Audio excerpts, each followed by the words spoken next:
Friends, today we are tasked to interview some students of Bachelor of Special Needs Education related to their specialization and related to their specific goals. So good day everyone, we have our special friend today. Hi everyone, I am Jewel Mitpailanga from Bachelor of Special Needs Education, major in Engineering. So our first question po ate is, what specific area within special needs education fascinated you the most? So at first na-amaze ako sa mga programs and subjects na pinay sa amin ngayon, which is hindi lang siya basta sa education. So kailangan may ano din siya more on special needs kung ano nga may pangangailangan ng students with special needs. Na-amaze lang ako kasi may mga bagay pala kami dapat malaman once na special children or learners yung tuturuan. So, number 2 po is, what is the one thing you wish you had known before starting your chosen field? So, ayun, dapat talaga malaman namin first of all na kailangan kung papasukin namin tong field na to, kailangan passionate kami and knowledgeable enough to teach in the future. So, third is, what resources or facilities within the special needs education you find the most valuable or helpful for your specialization?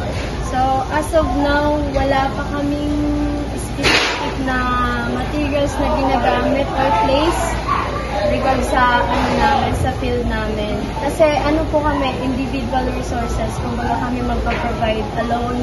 Kasi kami yung first batch, so hindi pa siya totally prepared na nakapag-buo sila ng place, field materials na gagamit.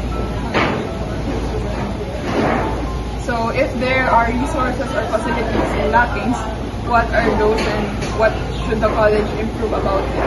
Yun yan, yung facilities and materials kasi equipments na gagamitan for the teachers sa amin kasi since kami yung first batch, kailangan ma-provide sa amin yung mga materials and equipments to help the students learn.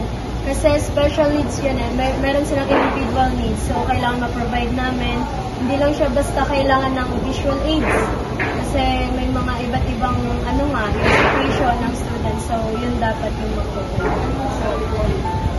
So, final po is, nyo lang po so how well equipped is the college to prepare you for the diverse range of challenges faced by the special needs educators?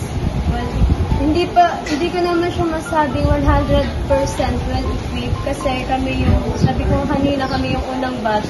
So parang nangangapa pa lahat, especially yung mga teachers, hindi naman lahat special needs yung mga natapos nila or teaching field nila. So, yun lang din. Yun. Grade mo ata 1 to 10 kung well equipped yung 1 to 10. Then as of now, mga 6 or 7. Okay. So, Ate Jewel, thank you po. So, magbabay tayo.